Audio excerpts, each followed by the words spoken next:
The air in Damian Blackwood's office was so cold it felt like a physical weight. It was the kind of cold that had nothing to do with the thermostat and everything to do with the man sitting behind the monolithic obsidian desk. His penthouse office on the 80th floor was a glass cage overlooking a city that knelt at his feet, and he was its undisputed king. I had worked for his company for 3 years, a ghost in the machine, a mid-level analyst in a department he probably didn't even know existed. Until today. "Ms. Vance," he said, his voice a low rumble, like distant thunder. He didn't look up from the file in front of him. My name on his lips felt like a violation, a secret he had no right to know. My heart hammered against my ribs, a frantic bird trapped in a cage of bone. I stood before his desk, my hands clenched into fists at my sides, my cheap blazer suddenly feeling like a suit of armor full of holes. "Mr. Blackwood, you wanted to see me." He finally lifted his head, and the full force of his gaze hit me. Piercing silver-gray eyes, the color of a storm-tossed sea. Eyes I hadn't looked into for 5 years. Eyes I saw every single morning in the face of my son. A wave of nausea and terror washed over me. He couldn't know. There was no way he could know. I had been so careful. I had changed my name, moved cities, buried the girl I used to be under layers of responsibility and fear. "I'm in the process of acquiring sterling coal," he stated, his tone flat, devoid of any emotion. Sterling Coal was the small, independent firm my division had been outsourced to. A firewall, a safety net, a place I thought he would never look. "Your department will be folded back into the main Blackwood Enterprises infrastructure. You'll be working from this building, starting Monday." The floor seemed to tilt beneath my feet. This wasn't just a corporate merger, it was the closing of a cage. "I see," I managed to choke out, my voice a traitorous whisper. "I'm not sure that you do." He slid a photograph across the vast, polished surface of the desk. It spun slowly, coming to a stop directly in front of me. My blood ran cold. It was a candid shot taken from a distance. Me, in the park, pushing a little boy on a swing. My son, Leo. His head was thrown back in a fit of laughter, his dark hair ruffled by the wind, and his eyes, they were sparkling with joy. They were a perfect miniature replica of the eyes staring at me right now. "He's a beautiful boy." Damian's voice was dangerously soft, a predator's purr. The sound scraped against my raw nerves. "What's his name?" "Leo," I whispered, my throat tight with unshed tears. This was it, the end of the world I had so painstakingly built for us. "Leo," he repeated, the name a strange, foreign thing on his tongue. He leaned forward, his powerful frame casting a long shadow over me. The scent of expensive cologne and sheer, unadulterated power filled the air. "He looks to be about 4, 5 years old?" "He's 5, I confirmed, my voice trembling. A muscle ticked in his jaw, a single solitary sign of the emotion churning beneath his glacial calm. 5 years.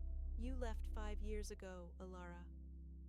Hearing him use my real name was like a physical blow. The careful facade of Anna Vance shattered into a million pieces. I was Alara again, the naive 22-year-old intern who had fallen for the charismatic, emotionally wounded billionaire, the girl who had given him everything and then fled in the middle of the night with nothing but a broken heart and a life-altering secret.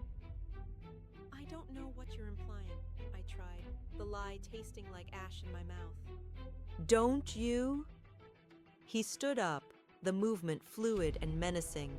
He was tall, far taller than I remembered, and his presence consumed the space between us.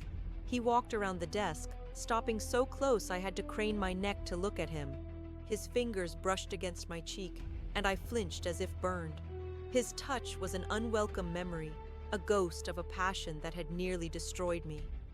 "He has my eyes, Ilara," he stated, not as a question, but as a verdict. A final, damning judgment. "You ran from me, you hid from me, and you took something that belonged to me. He is not a something." The words ripped from me, a raw, protective snarl. "He is my son." "Our son," he corrected, his voice dropping to a possessive whisper that sent a shiver of dread down my spine. "You built a wall around yourself, but you made one mistake. You stayed within my reach. And now the walls are coming down." He took a step back, his eyes sweeping over me, assessing, claiming. "You and I have a great deal to discuss. There are 5 years of secrets between us, and I intend to uncover every single one." He returned to his desk, a king returning to his throne. "But for now, there is one thing you need to understand. Your life of hiding is over. You're mine now, Ilara, you and the boy, and I'll never let you go." His words hung in the air, a vow and a threat, sealing my fate. I was no longer a ghost in his machine. I was a captive in his kingdom, and the king was finally demanding his due. The life I had fought to protect was about to be torn apart, and I was terrifyingly powerless to stop it. He had found us, and I knew with a certainty that chilled me to the bone that nothing would ever be the same. The silence that followed his declaration was a suffocating void. Every escape route I had ever imagined, every contingency plan, evaporated into nothing. I was trapped, not just in his office, but in a past I had nearly killed myself to outrun. My first instinct was to bolt, to grab Leo and run farther than ever before, but the cold certainty in his eyes told me it was useless. He hadn't just found me, he had cornered me. "You can't do this," I finally managed, my voice thin and brittle. "You have no right." A humorless smile touched his lips, a chilling expression that didn't reach his stormy eyes. "Right? I have every right. A right you stole from me 5 years ago. Did you think I wouldn't notice? Did you think I would simply forget you? Forget the nights we spent together? You were more than an intern, Ilara, and you know it." My breath hitched. He was right. It had been a whirlwind, a secret, all-consuming affair. I was the one person who had seen past the billionaire armor to the wounded man beneath, and he had opened up to me in ways I knew he had with no one else. That intimacy had been my downfall. "I left to protect him," I said, a desperate plea for understanding. "To protect him from this, from your world, from this cage of glass and power.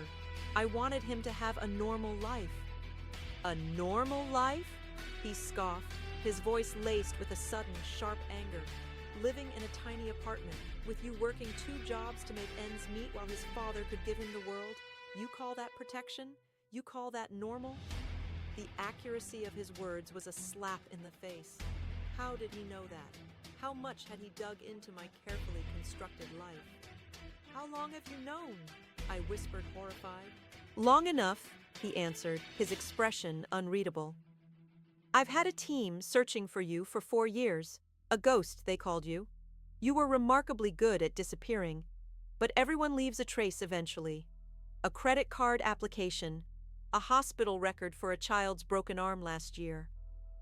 Leo." The way he said our son's name now was different. It was filled with a sense of ownership, a claim being staked. He walked over to the floor-to-ceiling windows, his back to me as he stared down at the sprawling city. "I'm not going to have my son, my heir, growing up in obscurity, wanting for anything. This ends now. You and Leo will be moving into my penthouse." The statement was so absolute, so audacious, it momentarily stunned me into silence.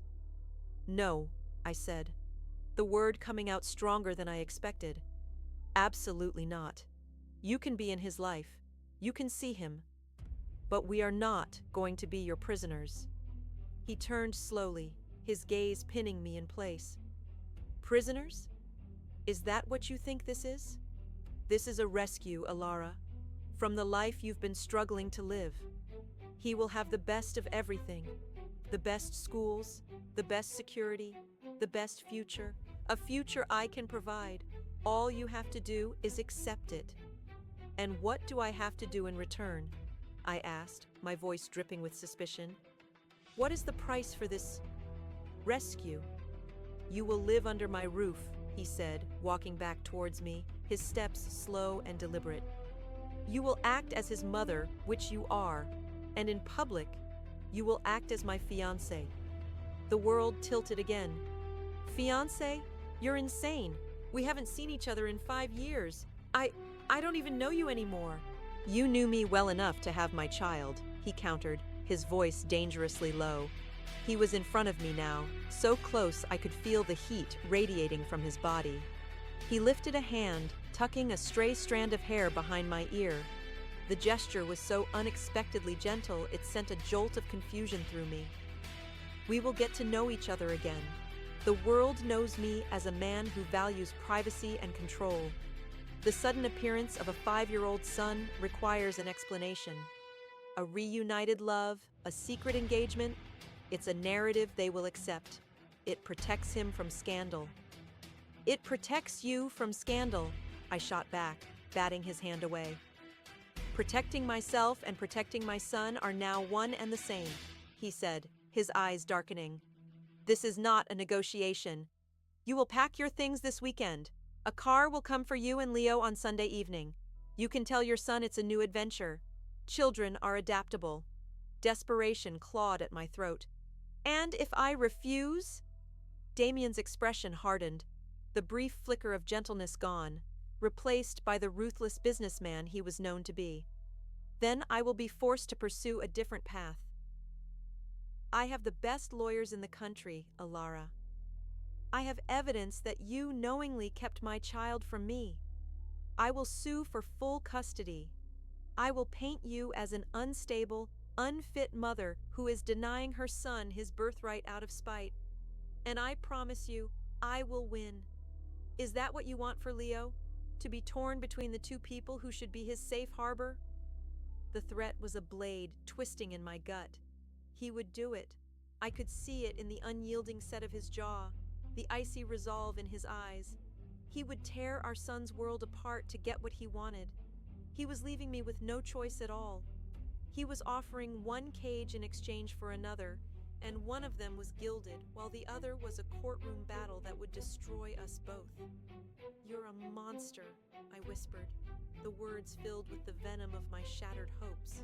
I'm a father, he replied, his voice devoid of all emotion except a chilling finality.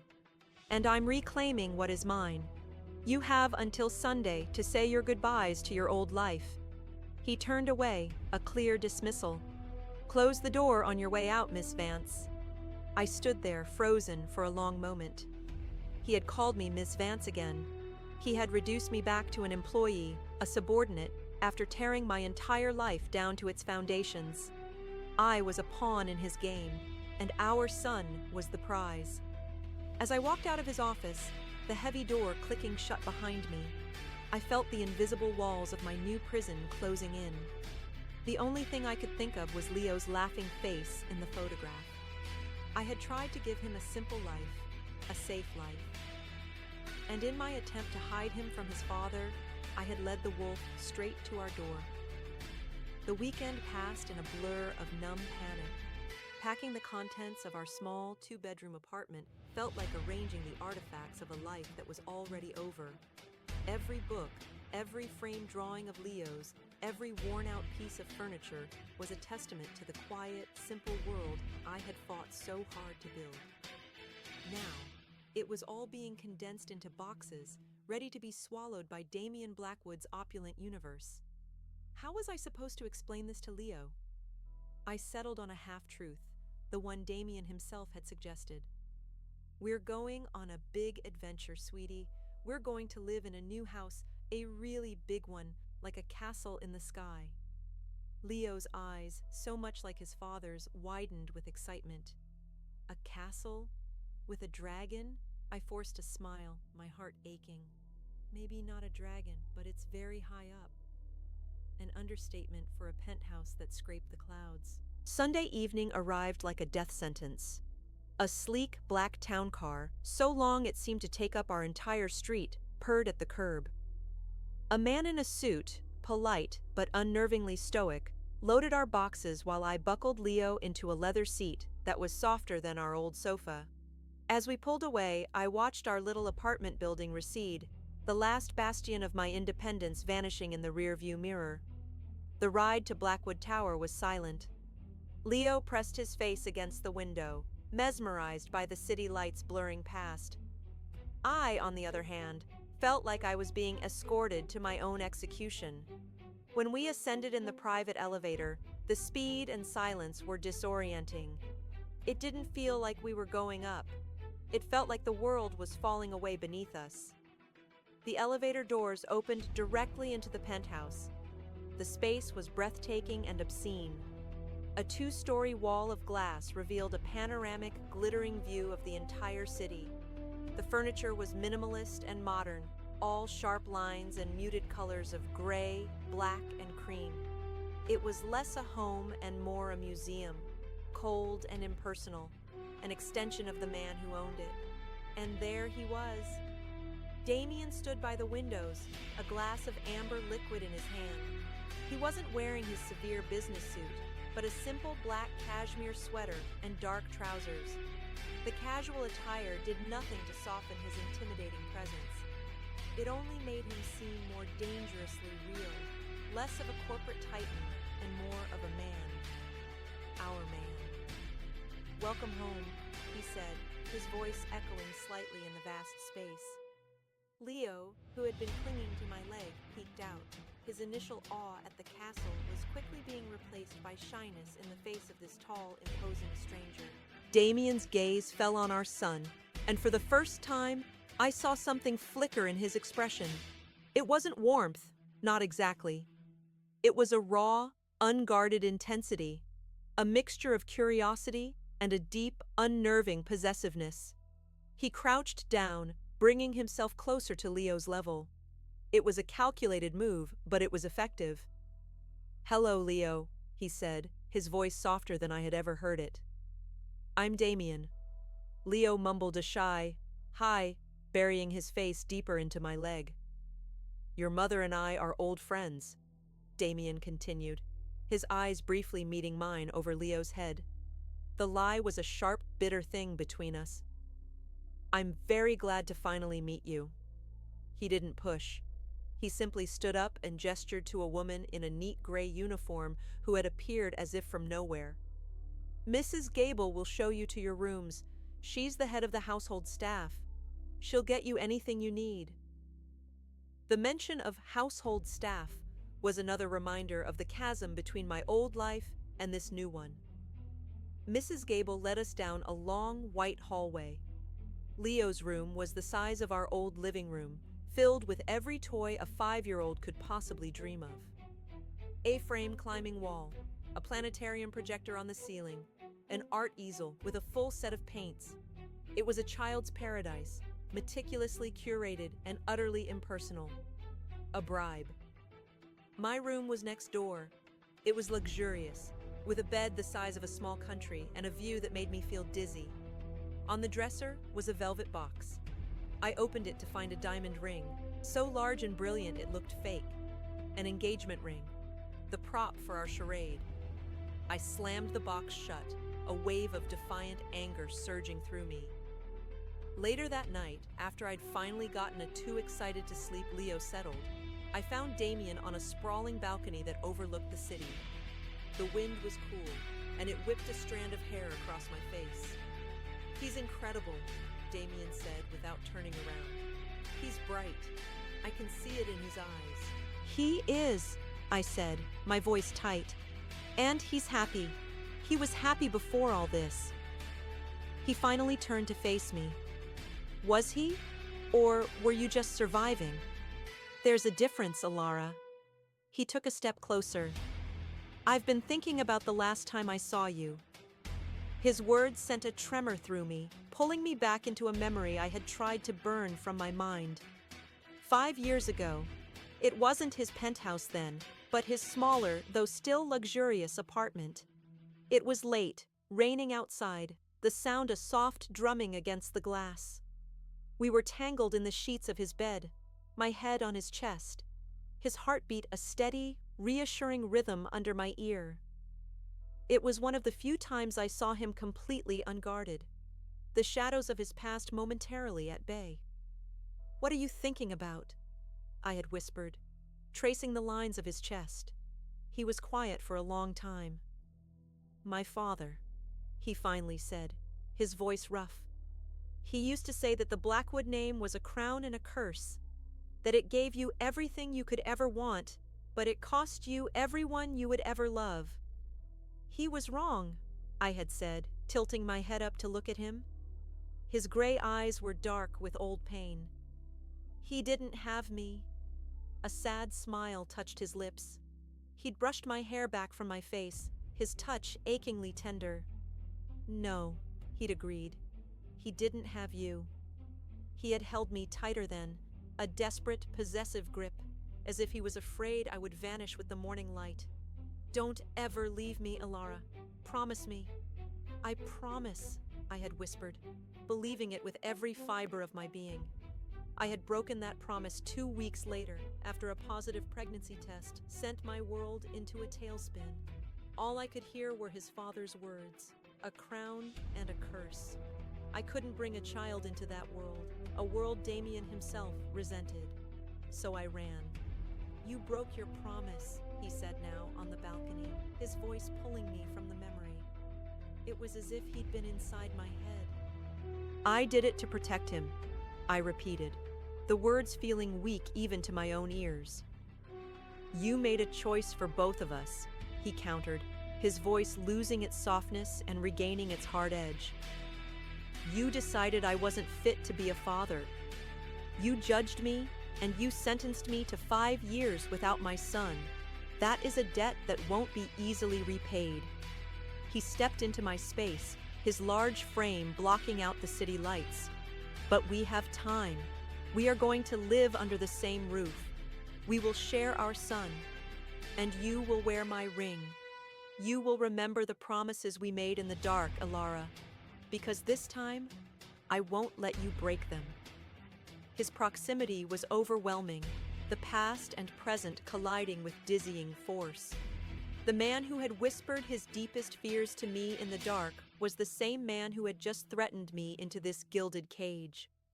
And as he stood there, a silhouette against the glittering, lonely city, I knew my biggest fear wasn't his anger. It was the terrifying, undeniable flicker of the connection I thought I had buried 5 years ago, rising from the ashes. The first week in the penthouse was a strange, disorienting dance of avoidance. We lived in the same magnificent space but occupied different orbits. I focused on Leo, creating a bubble of normalcy for him amidst the sterile luxury, while Damien was a ghost, leaving before we woke and returning long after Leo was asleep. The only evidence of his presence was the continued, silent efficiency of his staff and the crushing weight of his unspoken expectations. The fragile truce shattered on Thursday. I found a gown laid out on my bed, a creation of midnight blue silk that shimmered like a captured galaxy. Beside it was a note in his sharp, decisive handwriting. "Blackwood Foundation Gala. Tonight at 8. Be ready." It wasn't a request. It was a command. This was the first test, the first time I would have to play the part of his adoring fiancé in public. The thought filled me with a cold dread. The diamond ring felt like a shackle on my finger as one of Damien's people, a stylist with a grimly professional air, did my hair and makeup. I was being transformed into a stranger, a beautiful prop for his narrative. When I was ready, I walked into the main living area. Damien was waiting by the windows, dressed in an impeccably tailored tuxedo. He turned as I approached, and his silver eyes swept over me, a slow, appraising look that made my skin prickle. For a fleeting second, the ruthless CEO vanished, and I saw a flicker of the man I once knew, a man momentarily struck by the woman in front of him. Then the mask was back in place. "The blue brings out the storm in your eyes," he said, his voice a low murmur. He held out his arm. "Shall we?" The gala was a glittering nightmare, a sea of wealth, power, and predatory smiles. I could feel their eyes on us, the whispers that followed in our wake. Damien was a master of deception, his hand resting possessively on the small of my back, his smile for the cameras effortless. He introduced me as my fiancée, Ilara, the name a public claim that sealed me to his side. I smiled until my face ached, my responses to prying questions polite and vague. The confrontation I had been dreading came in the form of Marcus Thorne, a rival billionaire with a reputation for being as sleazy as he was successful. He cornered us near the champagne fountain, his eyes slithering over me with unconcealed contempt. "Blackwood, I see you finally acquired a new asset," Thorne said, his voice a smug drawl. "She's a significant upgrade from your usual short-term mergers." Damien's body went rigid beside me. "Thorne, I'd advise you to choose your next words with extreme care." But Thorne was arrogant, fueled by champagne and rivalry. He ignored Damien, turning his focus entirely on me. "So, tell me, Ilara, what's the secret? How does a nobody from the analytics department suddenly become the future Mrs. Blackwood? You must be very, very talented." The insinuation was vile, and a hot flush of shame and anger burned my cheeks. Before I could utter a single word, Damien stepped slightly in front of me, a subtle shielding motion. "She is the mother of my son," he said, his voice dropping to a dangerously cold, quiet level that cut through the surrounding chatter. "And she is my future. If you ever speak to her with anything less than the respect she deserves, I will dismantle your entire empire piece by piece. Is that clear?" Thorne's smug expression faltered, but he wasn't done. He reached out, his fingers closing around my arm in a surprisingly strong grip. "Feisty. I like that. Maybe once he's tired of you..." It happened in a heartbeat. Damien's hand shot out, clamping around Thorne's wrist like a vice. The crack of bone was sickeningly loud. Thorne cried out, his face contorting in pain as Damien twisted his arm, forcing him to release me. "Don't touch her," Damien snarled, each word a spike of ice. The civility was gone, replaced by a raw, primal fury. His eyes were pure storm, a terrifying tempest of violence barely held in check. The entire area had fallen silent, all eyes on us. Security guards started to move in, but Damien shot them a look that froze them in their tracks. He shoved Thorne away, who stumbled back, clutching his broken wrist. Without another word, Damien's hand found mine, his grip firm and unyielding. He pulled me through the stunned crowd, his pace relentless, leaving the chaos behind us. The ride back to the penthouse was a suffocating silence, the air crackling with the aftermath of his rage. Once the elevator doors opened, I wrenched my hand from his. "What was that? Are you insane? You broke his wrist." "He put his hands on you," he ground out, shrugging off his tuxedo jacket and throwing it onto a chair.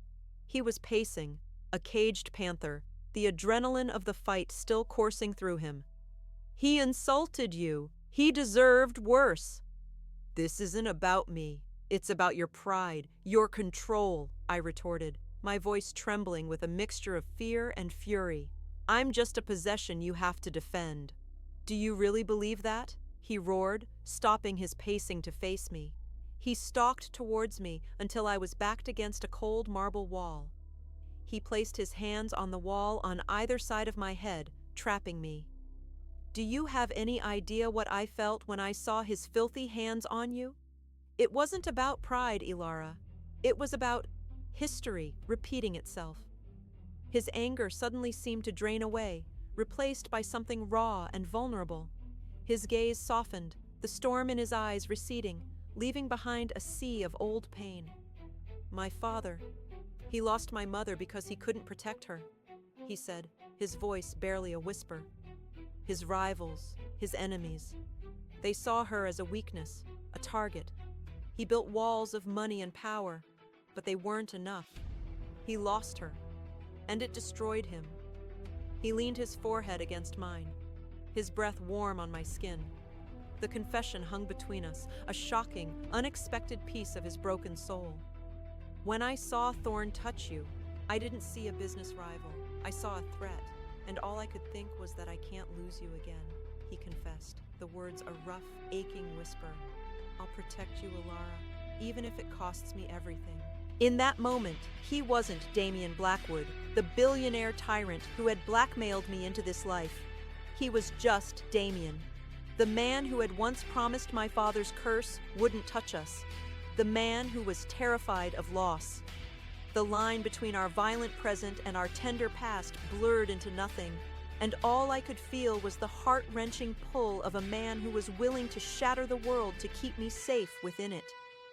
His confession hung in the air between us, a fragile bridge across a 5-year chasm of anger and misunderstanding. The raw vulnerability in his voice disarmed me completely, stripping away the layers of resentment I had wrapped myself in for protection. The monster who had blackmailed me was gone, and in his place was the man I had once loved, haunted by the ghosts of his past. Damien, I whispered, his name feeling foreign and yet intimately familiar on my tongue. I lifted a trembling hand, my fingers brushing against his jaw. He didn't flinch. Instead, he closed his eyes, leaning into my touch as if he were a man starved for contact. I never wanted you to be a weakness, I confessed, my own voice thick with unshed tears. I thought leaving was the only way to keep you both safe. From the curse you told me about. The crown and the curse. He pulled back just enough to look at me, his storm-gray eyes searching mine. My father was a broken man, Alara. He let his fear rule him. He built walls to keep the world out, but he only ended up trapping himself. I spent years vowing I would never become him. He let out a harsh, self-deprecating laugh. And the very first thing I did when I found you was build a wall around you, trapping you with me. I became the very man I despised. The honesty in his admission was a crack of lightning, illuminating the dark corners of my own fear. We had both been running from the same ghost. The days that followed were different. The tension was still there, a live wire humming just beneath the surface, but it was no longer born of anger. It was a tension of rediscovery, of navigating the fragile new ground between us. Damien started coming home earlier. He would appear in the doorway of the playroom and just watch, his expression a complex mix of wonder and regret as he observed Leo's intricate world of Lego castles and crayon dinosaurs. One evening, he sat on the floor with us, his large frame looking awkward and out of place amongst the colorful chaos. He helped Leo finish a 1,000-piece puzzle of the solar system, his long, capable fingers surprisingly gentle as he guided our son's small hands to place the final piece, Saturn, into its spot. "We did it, Mommy. Me and Damien," Leo cheered, his smile radiant. Looking at them, side by side, the dark-haired man and the small boy who was his perfect miniature, my heart clenched with a painful mix of what was and what could have been. This was the family I had dreamed of and fled from in the same breath.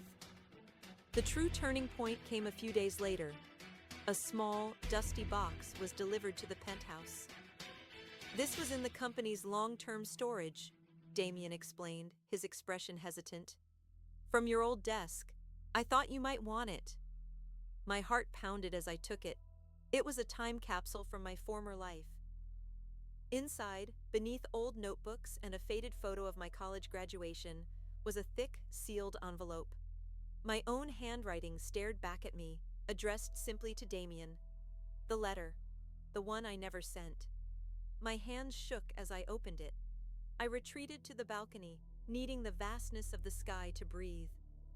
The ink was slightly faded, the pages filled with the desperate, terrified words of a 22-year-old girl.